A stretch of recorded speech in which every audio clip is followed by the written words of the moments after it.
We are recording the interview of Leslie Mazzarella. This interview is being recorded by Ericka Carter from the Wright State University Veterans Voices Project. This interview is being recorded at the Holiday Inn at 2800 Presidential Drive in Dayton, Ohio. It is 6:44 p.m. on June 7th, 2019. Hi. Good day. How are you this evening? Great. Fantastic. Where and when were you born? I was born in Cleveland, Ohio, 31 August 1942, just at the beginning of the war. Well, when we entered the war, kind of. Okay. World War II. Okay. Who were your parents and what were their occupations? My parents were legal immigrants from Sicily. Legal immigrants? Yes, Okay. They came to the country legally. My father became a naturalized citizen. And I have 4 older brothers, 3 older sisters, and I was the last of 8 children. Did any of your brothers serve? 2 of my older brothers served in World War II. Wow. There's 25 years difference between my oldest brother and me. Wow. Yes. I have a few questions about that. Okay. When did your parents arrive in the U.S.? My mother arrived in, it would be 1906. She was 4 years old. Wow. And your father? And my father, he came when he was in his teens, and I don't know the exact year. Okay, so they met here. They met in the States and were married in the States. Okay. And how old is your oldest brother? Well, unfortunately, all of my family, except for one, has passed away. My oldest brother, as I said, was 25 years older than I was. There was a boy or a girl every 2 years for 14 years, and then there was an 11-year span, and I came along. Wow. That's I know, it's a little bit unusual. That's super cool. Okay. Were you close to your older siblings? Yes, I was very fortunate. We came from a close Italian family, and yes, my older brothers and sisters often treated me as though I were their son, as opposed to being their little brother. Okay. Did you have any nieces and nephews that were older than you? No, all my nieces and nephews are very close to me because my brothers and sisters were older. My nephew is only 7 years younger than I am. Matter of fact, then I have 2 other nephews that are only 8 years younger than I am. So you guys kind of grew up playing with each other. Not exactly, but yes, we were close in those years, and since the rest of my family's gone, I do stay close to them. Wonderful, wonderful, wonderful. Okay, so did you go to high school? I did. Went to a place called St. Ed's High School in Lakewood, Ohio. Do you still live here? No, I live in Colorado Springs. Right. I still have family in Cleveland. Okay, so this is a refreshing trip home, basically. Yes. You're right down the street from home. Did you graduate from high school? I graduated from high school. Yeah, I graduated from high school in 1960. Graduated from college with a degree in, of all things, zoology from Miami of Ohio, which is just south of here. And I was in the ROTC program. I qualified for what they call pilot training, and received the commission, went to pilot training, and graduated obviously from pilot training, and selected a fighter as my first assignment. So I assume it was 1965 when all this happened? Yes. Okay. Why did you choose ROTC? I had wanted to fly, and in I come from a middle-class family. We didn't have a lot of money. I originally applied for the Air Force Academy, was on the list, but did not make the Air Force Academy. And I did want to fly. I read about flying, read some books on it, said, yeah, I could do that. Why'd you pick zoology then? I was not very familiar with college. I'm only the third person in my family to go to college. I remember going in and talking to the advisor, and he said, well, what are you here for? And I said, college. They said, no, what's your major? And I said, college. And I said, no, you have to have a major. And he literally started off in the alphabet at A and got down to Z. And I said, yeah, I like animals, and I did really well in that in high school. I'll be a zoology major. That was it. I have a minor in almost a minor in chemistry. You ever thought about going back and getting it? Yeah, no. I'm a little old for that now. Okay. What were your interests in high school? I was a pretty good athlete. Not varsity level, but I played basketball and football my freshman and sophomore years. Worked on the school newspaper. Was vice president of the senior class. Was president of the Honor Society. And had the lead in the school play. Did the Air Force Academy not know how awesome you were? They missed out. They sure did. No. But you showed them, right? Doesn't make any difference. Okay. Okay, so you joined ROTC. I'm assuming ROTC helped pay for your college? No, it didn't. Unfortunately, I tried for the Air Force Academy my freshman, sophomore, and junior years, and when I kept moving up the list, getting closer to the top. When I didn't make it to my junior year, I became an ROTC cadet and went through pilot training. I used that as my source of commissioning.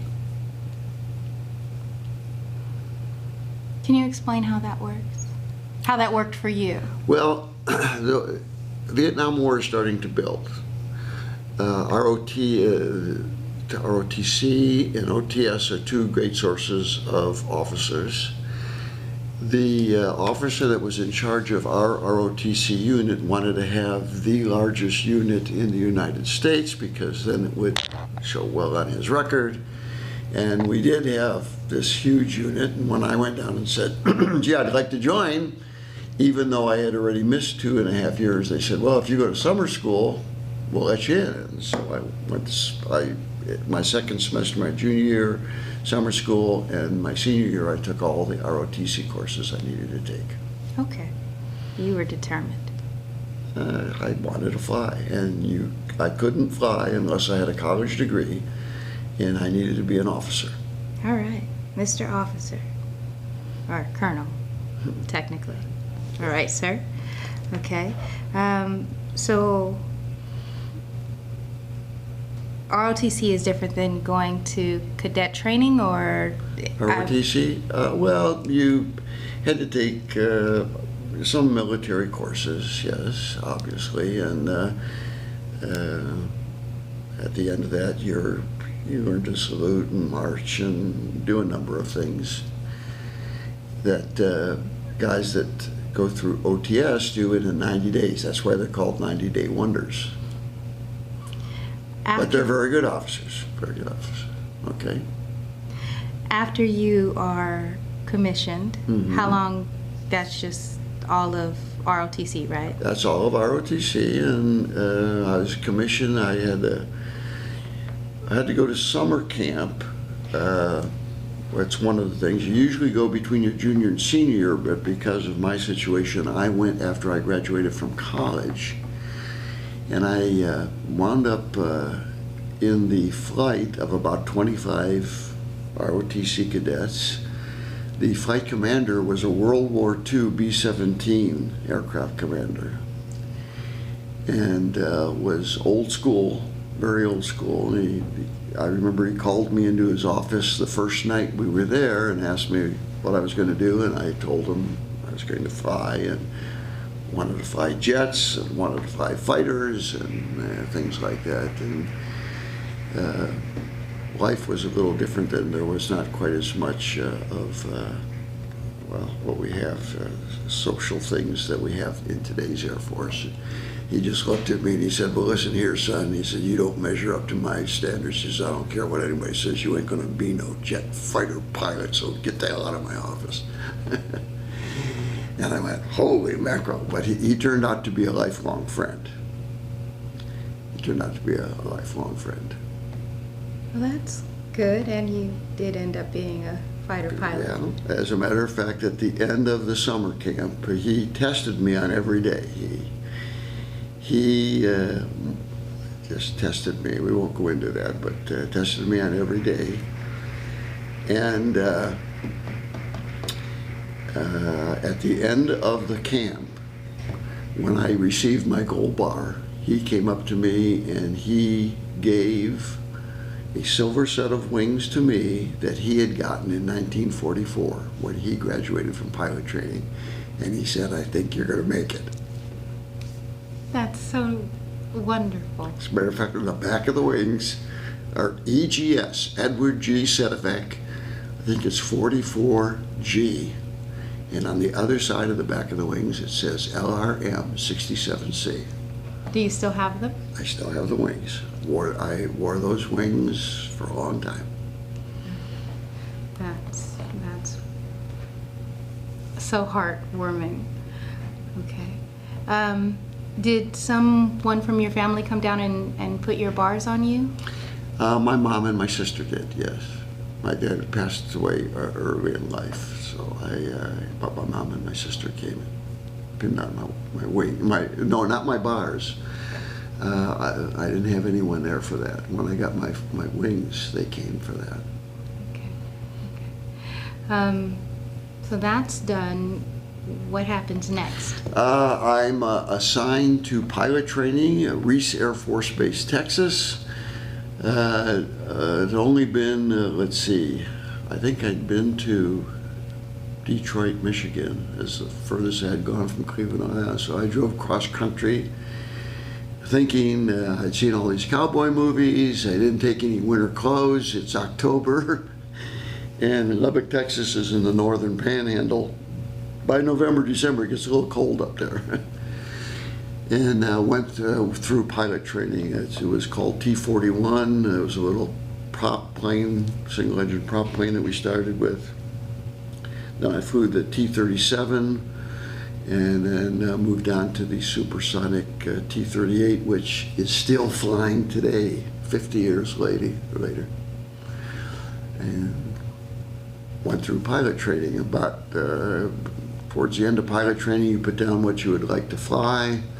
I listed I'd like to fly fighters. I was a little bit above average, not in the top people, but I was a little bit above average, and I was selected to fly in the back seat of the F-4. And I have to tell people, when the F-4 first came in the inventory in the early 60s, for some reason the Air Force elected to put a pilot in the back seat. And so the guy in the front seat was the aircraft commander, or the fella up front, the FUF. The guy in the back seat was the gib, or the guy in the back. But we were pilots. Later on, in about 67, 68, they started putting navigators in the back that were called WISOs, Weapons Systems Officers. So I did that.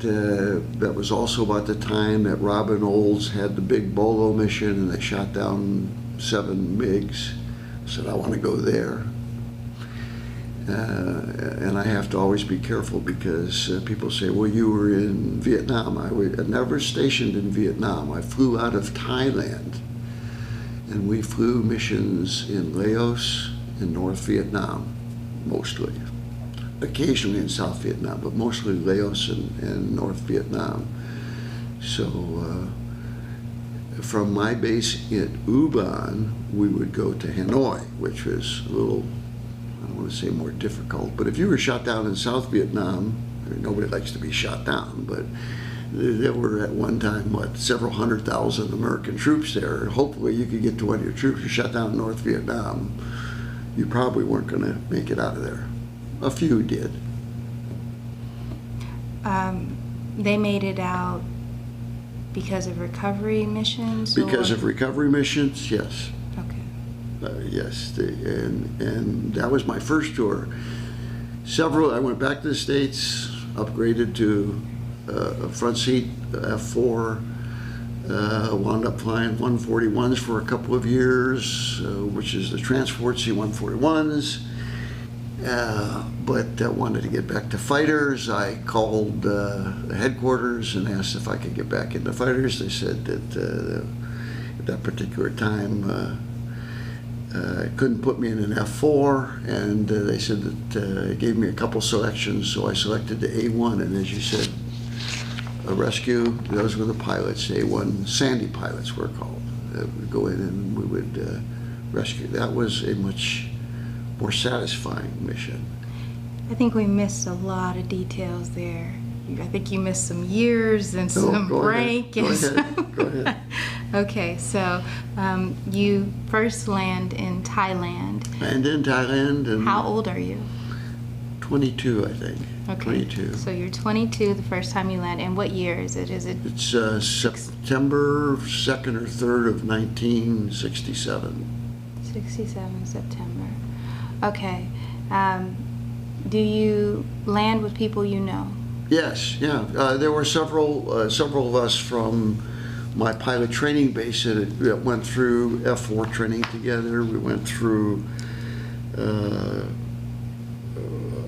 regular survival school together. We went through water survival down at Homestead. We went through jungle survival in the Philippines. And 3 of us were in the same squadron. There were 2 or 3 other ones that were in different squadrons, but we were all at U-Bahn. There were about 8 or 9 of us at U-Bahn. So you're rolling with a crew. Well, it was nice to have friends. We had been together. As a matter of fact, my roommate from pilot training, and as I said, we went through all the other training together. We wound up in the same squadron. We flew together a couple of times, but it was nice to know somebody. All right, that is great. Okay, how did your parents feel about you volunteering to go? I think I've only told my mother a lie twice. Once was, "How did you get selected for this?" And I said, "Oh, Mom, it comes out of a computer." And I had volunteered to go to U-Bahn because, well, when you're young, you think you're invincible. You're immortal. Nobody can kill you. And, there's a little bit of, am I as good as the other guy? Can I shoot him down? It's not a matter of people say, "Oh, you just wanted to kill people." Nah, I don't want to kill people. I want to shoot the other plane down and show that I'm better than he is. All right, so this is adrenaline. No fear, just pure adrenaline. I don't say, people say, "Well, if you didn't have fear, you were crazy." It's not, I don't know about fear. I remember first couple of missions were kind of milk runs. I thought, wow, this is going to be easy. Then the first time they shot at you and you could see the tracers coming at the airplane, you went, "Wait a second, what's going on here?" Okay. But I never thought of it that way. In those days and at that time, I really thought that we would win the war. We did win the war. I guess I'm getting political here. We won the war.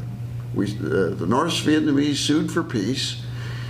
In the contract for war, we said that we would support the South Vietnamese, and then Congress withdrew their support from South Vietnam, and South Vietnam fell. I don't know if that's political or not, but that's the way it happened. You can look at it. The North Vietnamese surrendered. When we sent the B-52s and bombed them into the Stone Age, General Giap, who was their major general, said they couldn't handle it anymore, and they sued for peace. And that's how we got our prisoners of war back and a lot of other things. Okay. We won. You bet we did. I'm sorry. We don't tend to be losers of wars. I mean, that's right. We don't negotiate very well.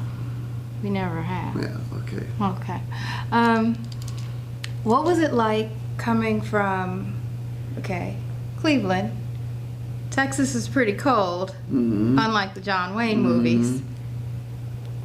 You went to the Philippines, you went to, Thailand. Now we're in Ubon. Hot and muggy.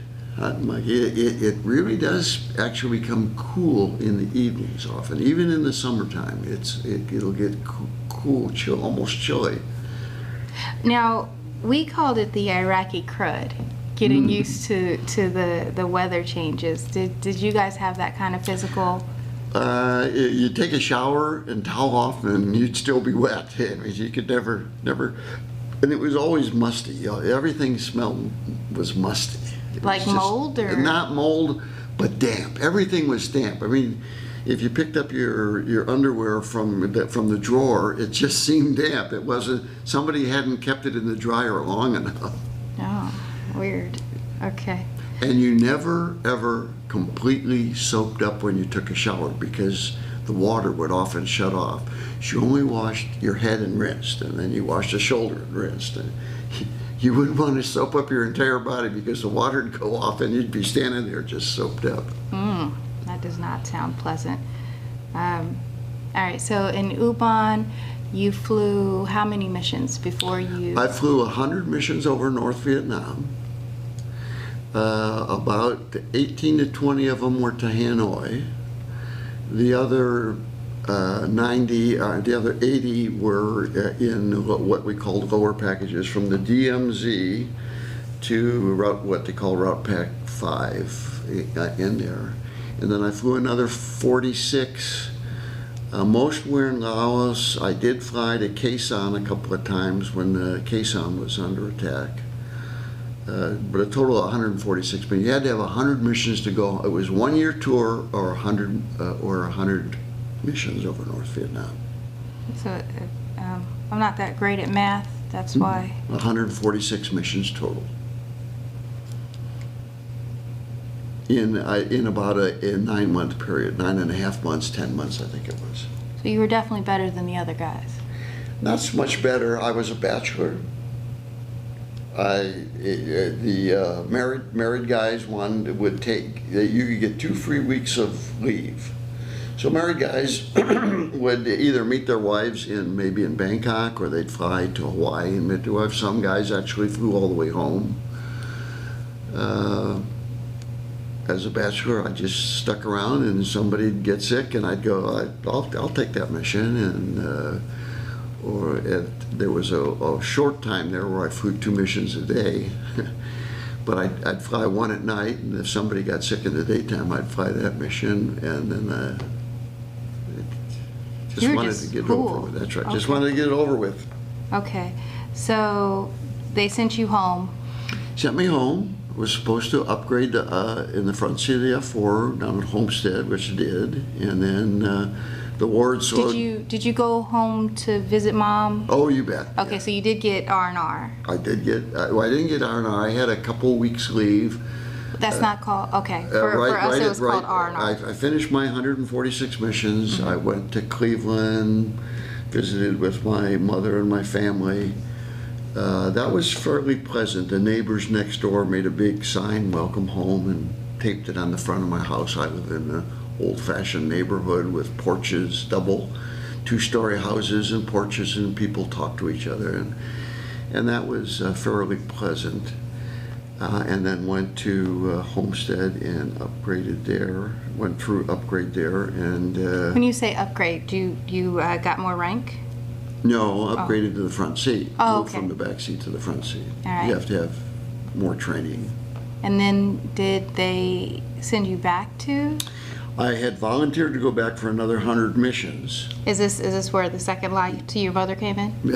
No. That's coming. Okay. I volunteered to go back for a second 100 missions. I hadn't told her that. All right. I guess just out of various reasons, which we won't go into, I was sent to C-141s. I flew those for about 2 years. and 2.5 years. And as I said, wanted to get back into fighters. So I called what's called MPC, Military Personnel Center at Randolph, and I said, look, you're moving my squadron, closing it.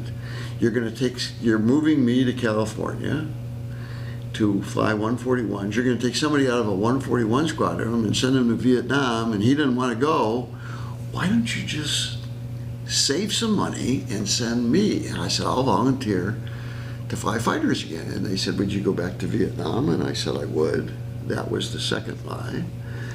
Because afterwards, when she found out that I was going to Vietnam a second time, she said, you volunteered. And I said, no, Mom, it comes out of a computer. At that time, remember, they had the old IBM punch cards. I said, I don't know how it works. I don't understand it. It just... And she was a pretty smart old lady. She looked at me and she said, you can tell me that, but I know you volunteered. It's pretty tough when you lie to your mom. Anyway, that's not a good thing to say. Yeah, and I volunteered for A1s. So World War II aircraft, designed in about 1944, came in, I think it was first flown March of 1945. Biggest single engine propeller driven aircraft ever built. It was also the last. Navy bought a bunch of them. Navy used them in Korea. It turned out to be a very good aircraft. Navy wanted to get rid of them in about 1963, and the Air Force is looking for a closer support aircraft. We buy or trade the Navy for these aircraft, put new cockpits in them, paint them in Air Force colors, and I get to fly this wonderful A1 Skyraider. And great airplane, super good close air support. And we did support troops. We also did some interdiction along the trail, and we were also the search and rescue squadron. Okay. Do you have a favorite memory or story you can share? As I said, it was much more rewarding because I was able to participate in a number of SARs in which we rescued people, as opposed to just going out and trying to find trucks on the trail. When we attacked North Vietnam, you could actually see a target. You could see the railroad yard. You could see the airfield. You could see whatever you were, something that you were doing. The Doomer Bridge, that was something. In Laos and in the southern parts of North Vietnam, most of the time it's jungle. The trucks wouldn't be on the road in the daytime, so hard to find them. Hard to find POL or storage areas. So it's not very satisfying. But when you're rescuing a person, that becomes very, very significant. We participated in a couple of rescues in my squadron. Rescued a number of. I was there when Roger Locker was. I did not participate in that, but that was a real rescue. The movie Bat-2-1, I was there for that. I did not participate in that one. Bat-2-1, famous rescue. And we rescued a Navy pilot once. And for some reason, we got him back to the base. He went, I think he was a navigator out of an E6 intruder. We brought him back to the base. He had been on the ground for 6 days. I mean, he was just a mess, all matted. And he had laid so still on the ground that his self-winding watch had stopped. He said people came within 10 feet of him, enemy, and they didn't find him. He had covered himself in leaves. We got him back, we bought some stuff for him and got him some clean clothes and got his uniform washed up for him, and his commander came in to pick him up. We had a big party. We would have huge parties when we rescued a guy. And here was a grown man crying. He said, how do I thank you, it's kind of an emotional thing. We're all going, go back to the ship. We're sorry we rescued you. Get the hell out of here. We don't want anything to do with you. You Navy pukes, we're sorry we even wrecked you. And a grown man crying, saying thank you.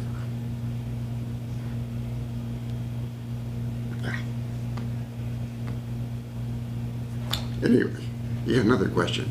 It's an amazing thing. Okay, so what year was that? That was 1972.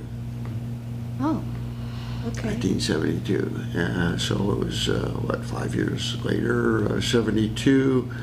The squadron closed, if you want me to I became a what they call Sandy Low lead, so I could run search and rescues. I never rescued a guy as a Sandy Low lead. I did rescue guys as a wingman or help rescue. The squadron was closed because we were running out of aircraft. We lost nine A1s while I was there. We only lost one pilot, but we lost 9 A1s shot down. And the A7s came in to take our place, and unfortunately they weren't prepared. They didn't have the proper training.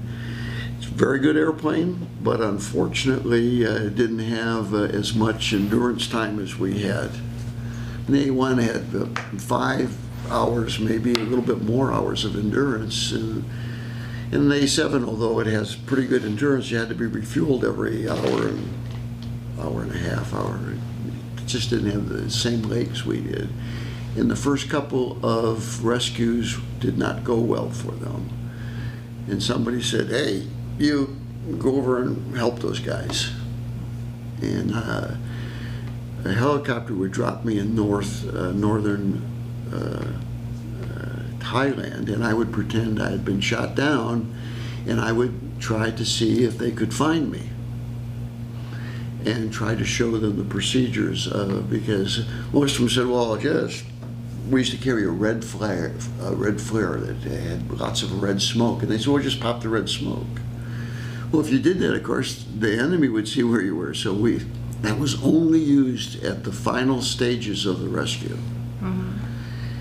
And we had some success there. As a matter of fact, they offered to check me out in the A7 in country. They said, we could use you here. Would you volunteer for a third tour?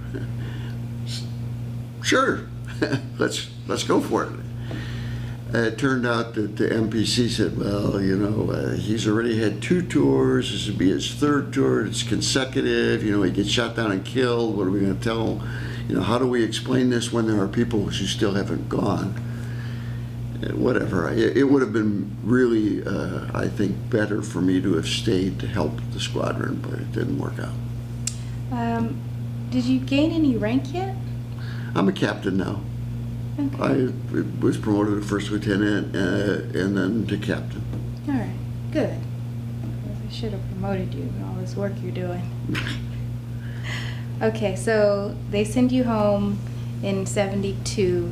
All right, so at this time, if I'm adding correctly, you've spent 3 years over on that side of the world. No, 2 years. I spent, as I said, 10 months the first time, 9 or 10 months the first time. Let's see, and my second tour was cut a little bit short because the squadron closed. I came home in December of 72, I think, or yes, late December 72. I think I came home just in time for Christmas. Okay. Which is nice. Back to mom. Do you have a sweetheart yet? No. No sweetheart yet. No. So we're still gung-ho and doing what we're doing. Yeah, yes, Right. It's, yeah. So you get to go home. Get to go home. Have all that see good Mom. Italian food. Yeah. And where are you stationed next? I'm stationed at Shaw. I have a kind of a ground job. Where's Shaw? Shaw is South Carolina. When you said, hey, do I have a girlfriend? I did become engaged and was married in February of 73. I had met a Air Force officer, female, obviously, and married her. And we were stationed at Shaw, where I was supposed to have more of a kind of a ground staff job. but I wanted to fly fighters. They had assigned me to be a FAC, and by this time I've got about 8 years in the service, and I kind of know how things work. And instead I went down to what's called the base flight, which had T-33s. It's an old trainer, single engine trainer, and talked my way into flying the T-33, which was nice, and enjoyed it because now I'm flying jets again. And the A7, A10 fly-off comes along, and they say, we need a T-33 pilot, and I said, I am the guy for this, and got permission from my commander to be the chase pilot for the A7, A10 fly-off. And about a year and a half later, I went to Tucson, Arizona, and got to fly the A7 for 3.5 years, 3 years, 3.5 years. Does your wife go with you? Oh, yes, she went with me. What was her job? She originally was an information officer, and when she went to Tucson, she became a squadron executive officer for a maintenance squadron. And I was very senior at that time. I was a senior captain, and I remember I finished the A7, went down to the squadron to which I had been assigned, and squadron commander, later a 3-star general, said, oh boy, are we glad to see you, and oh gosh, you 2 combat tours, and boy, this is great, and you're going to be really great in our squadron. You've flown all around the world in 141, and then he said, what's your date of rank? And I said, 12 October 68. And he said, no, not the day you came into service, the day you made captain. I said, that is the day I made captain. He said, oh my gosh, he says, you outrank everybody in my squadron. And a couple of days later he called me and he said, have I got a good deal for you? You are going to be, he says, you are now going to have a career broadening assignment. You're going to be the chief of flight safety for the wing. I didn't want to do that. So I went to the wing commander and I said, this isn't fair. I said, I've got more combat time, I've got more combat missions, I've got more combat awards than any guy on this base, and I'm stuck in safety. And he said, I got a real problem down there, go down and fix it, and I'll get you out in a year. And I knew the wing commander, and he was an honest man, a very good man. And I said, okay, I'll do that. Well, unfortunately, things didn't work out that way, and I was in safety for 3 years. I was attached, I could fly, but I was attached, and I remember I was going to resign.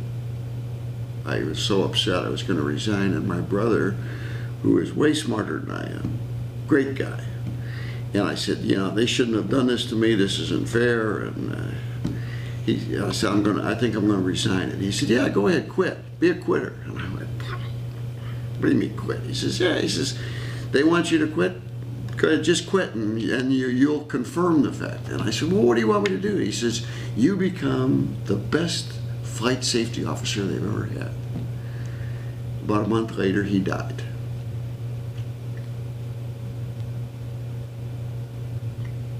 Within 2 years, I won Flight Safety Officer of the Year for Tactical Air Command.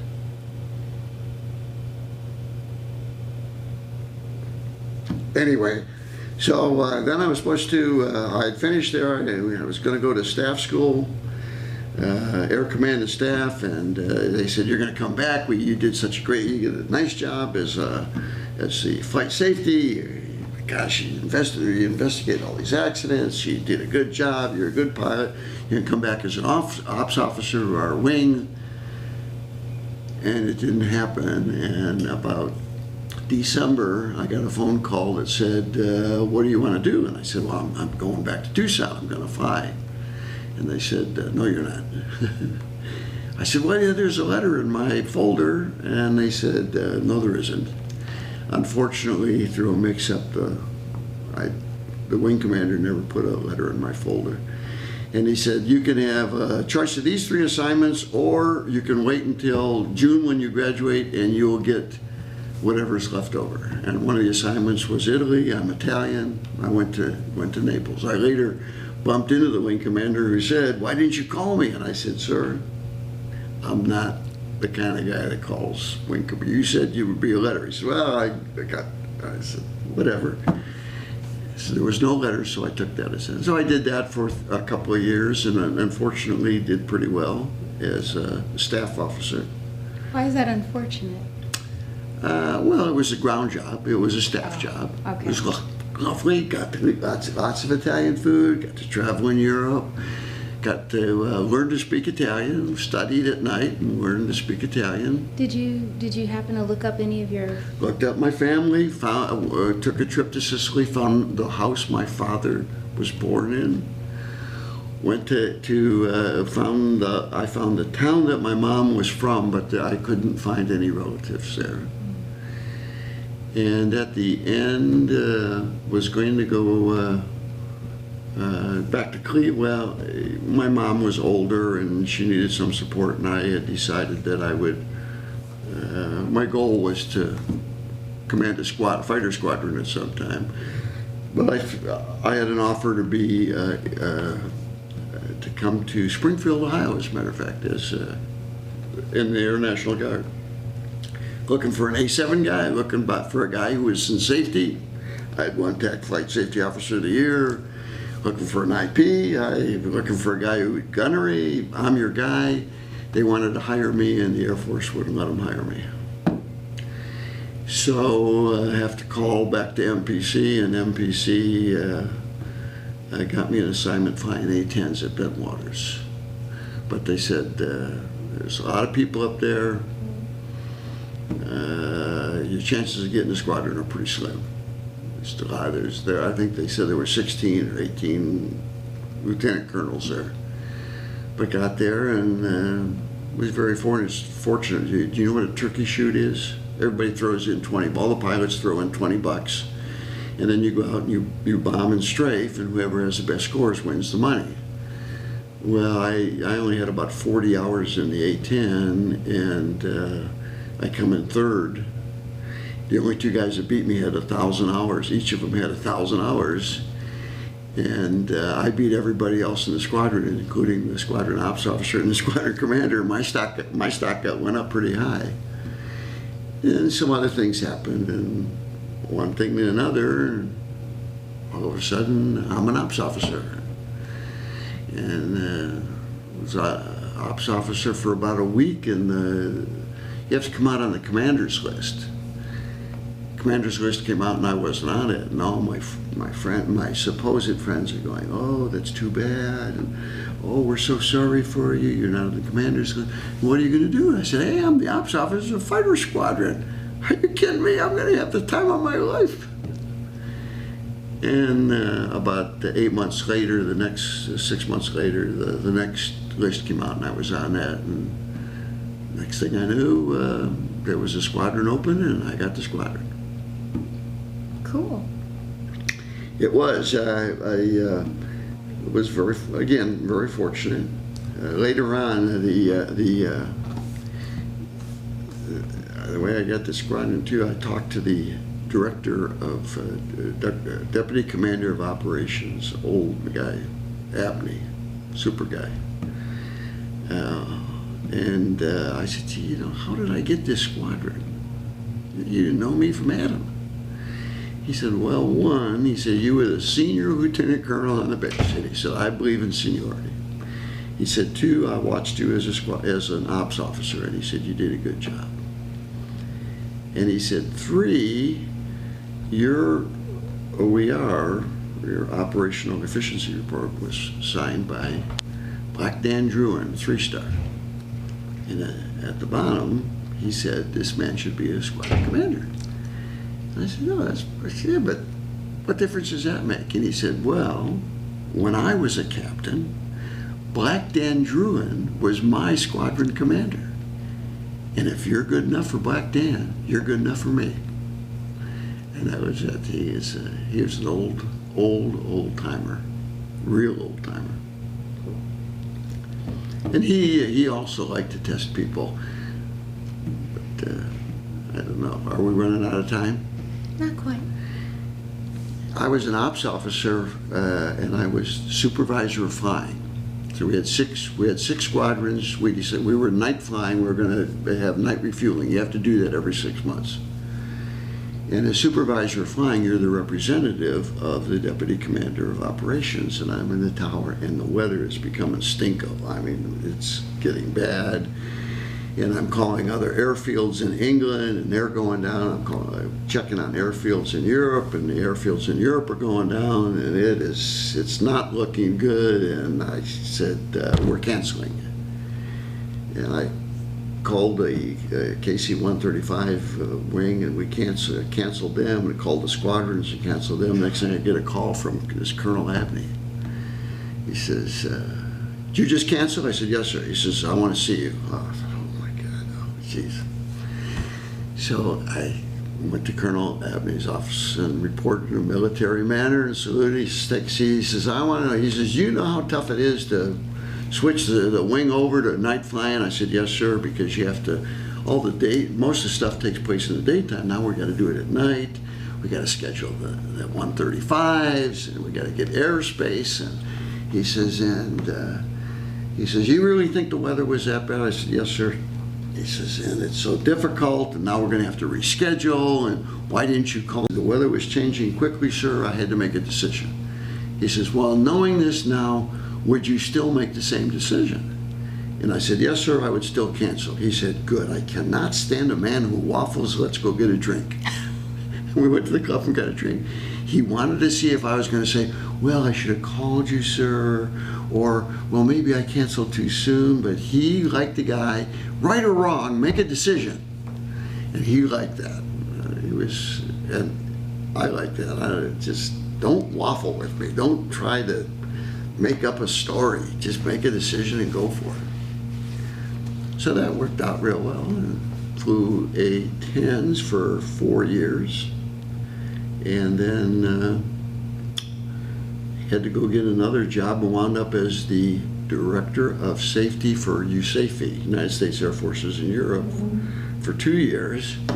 The last guy had been there for several years, so I figured the Air Force was saying, we like you, but you're not one of our guys, our good guys. And about 2 years later, I was after the job, a two-star came in and said, you want to be a DO of a fighter wing? And I said, yeah.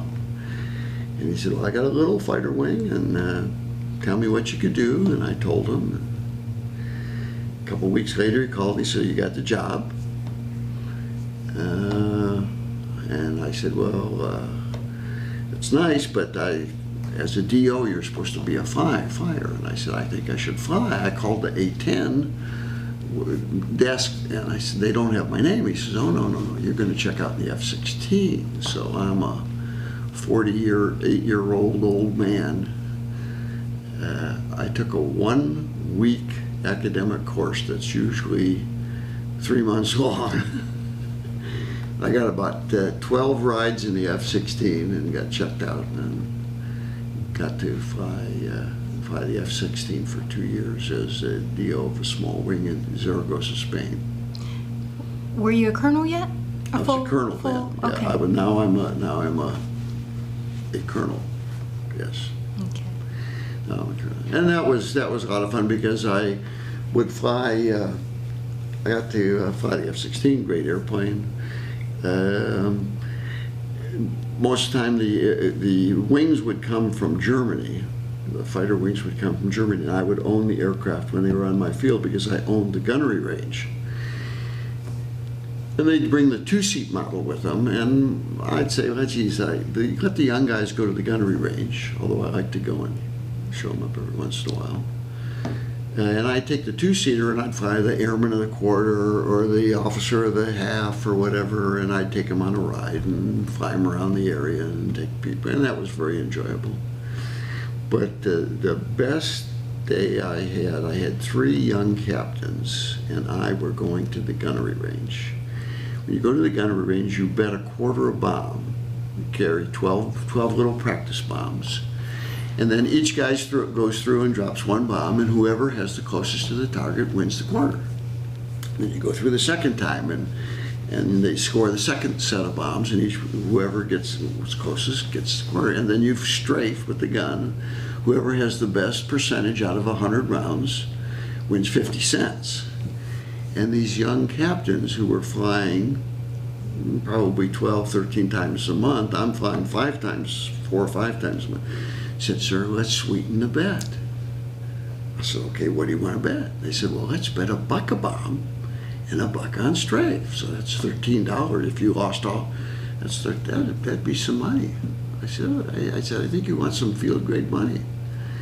I said, "Let's bet $5 a bomb and $5 on strafe." I said, "You guys are flying 12, 13, 14 times a month. I'm flying 4 or 5 times. Let's go." "Oh, sir, no. We'll bet $1 a bomb and $1 on strafe. So you could lose $13 at the most." I won 11 of the 12 bombs. And on my last pace, I just ripped the target and I won strafe.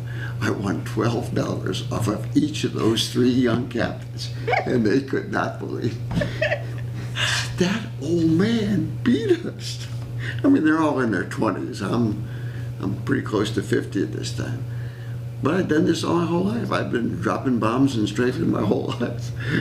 And they'd say, "Sir, this pass looks like the last pass." I said, "Yeah, that's because I make sure I hit my altitude, I hit my dive angle, I'm on speed." I said, "I'm within 1/2 degree of my dive angle. I'm within 5 knots, maybe 10 knots of my dive speed." I said, "Of course it is." I said, "You try and let the computer do your work. I'm still manually bombing, but the computer's going, oh, he's at 15 degrees. He's still, if you're at 13, 14, 15 degrees, and the computer's going, wait, oh, what am I doing here?" Like, that was great. I loved it. And the ops officer had had flown with me in A7s. I'll never forget when they said, "That old man beat us." This is a true story. He said, "You should have written him a check before you took off." He said, "He doesn't lose on the country range." You can't play with experience. Yeah, you can't. Yeah, don't fool with the old man. Anyway, that's from there I went to Space Command in Colorado Springs, and I became the Director of Safety for Space Command. And I was out of my environment. I don't know anything about these big things that only take off and never land. So I was there about a year and retired, and that's the story. Okay. So you retired completely? No more jobs? No, I retired. I kind of bummed around a little bit. I mean, I really didn't have anything that I wanted. I didn't want to go to the airlines. Had an offer to work for a couple of aircraft companies and didn't particularly like that, and wound up a friend of mine said they're looking for a tow pilot at the Air Force Academy. The Air Force Academy has a soaring program, glider. I say gliders, but some are gliders and some are soaring. Means that you actually find thermals and climb. At any rate, you had to have 1,000 hours of tail dragger time, or 500 hours of tail dragger time, which I had from the A1. And they liked military. Former military, we show up every day, we show up on time, we're ready to fly. They say do this and we do it, and there's no questions, and like civilian contractors like to hire us. And I really enjoyed flying with the young captains. Of course, they'd come over and talk to you. And when we'd have a weather day, they'd come and talk to you. And I enjoyed being with the young guys. It is nice work. Yeah, it was very good. They'd come over, "Oh, let me look in your airplane." So I said, this is just an old Super Cub. You want to see an airplane? Oh, look at an F-16. Now that's an airplane. And really not it's an aircraft. Boys play with airplanes. Men play with aircraft. That's a quote for the century. Yeah. Sure. So did your wife stay, she went with you everywhere? She stayed in the service for about 10 or 11 years, active duty, and then she went into the reserves. Okay. Did you guys ever have any children? Yes, I have twin boys. Okay. We were married for 15 years, and one day my wife came home and said, remember when I had that food poisoning and I kept throwing up? And I said, yeah. And she says, well, it's not food poisoning. And the next thing I knew, I had twin boys, great little guys. One was the quarterback on the football team, and one was the wide receiver. And they would say, and that pass was complete from Mazzarella to Mazzarella for a touchdown. People go, what, he threw it, he caught it. How did he do that? How did he cut it? Okay. Yeah. Fantastic. They were better athletes than I was. Well, they still got it from somewhere. Maybe, I don't know. Okay. I mean, you're supposed to make better children, Yeah. right? They got it from somewhere. All right. What are some life lessons that you learned from your military service? Never give up. I see. Persistence. Persistence is omnipotent. There are educated people who are failures, there are rich men who are failures, but the person who persists, and if I have to say this, and I'm not the sharpest knife in the drawer, but I persisted. And it took you pretty far. Took me pretty far for a little Italian kid from West 81st Street in Cleveland, Ohio. Yeah. Took me pretty far. Is there anything you feel like we haven't discussed or should be added to this interview? Yeah, it was a lousy, stinking war. Okay. You can cut that out. That's not nice to do. Oh! Yes. You know? We got a drink, man. I'll be right there. You know, it's just unfortunate. It's just unfortunate. The military was ready to win it, and we did.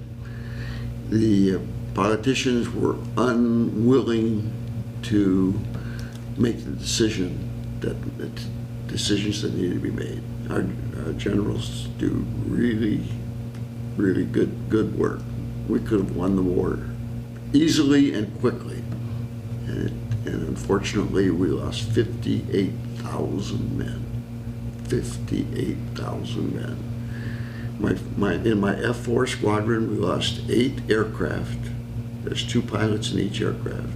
That's 16 guys. 8 of them were killed. 8 wound up in the Hanoi Hilton for 4.5 or 5 years.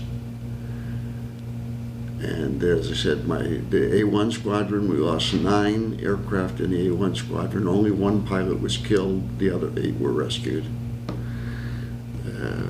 But we just could have finished it off very quickly and not had the situation we had.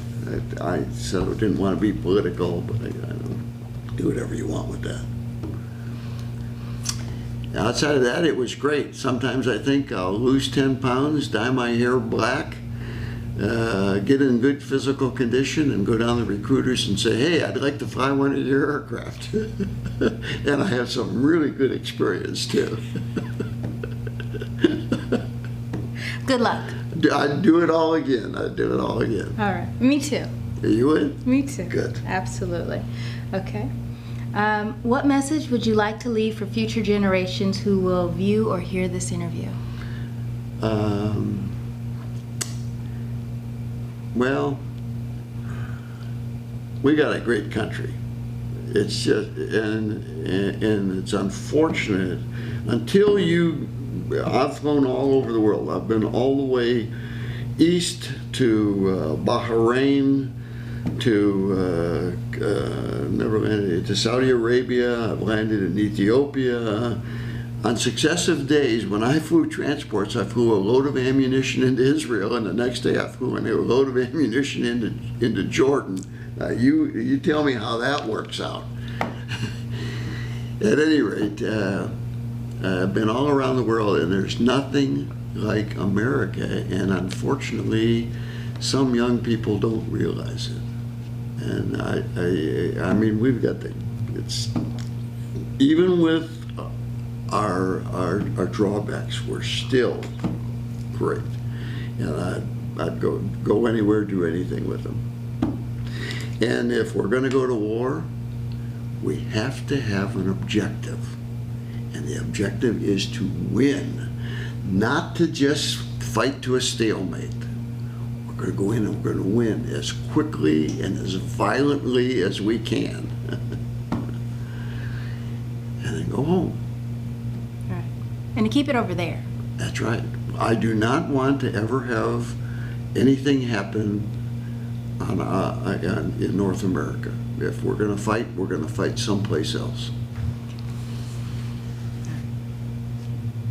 That concludes the interview with Leslie Mazzarella. Thank you so much for your time today and for your military service. Well, thank you.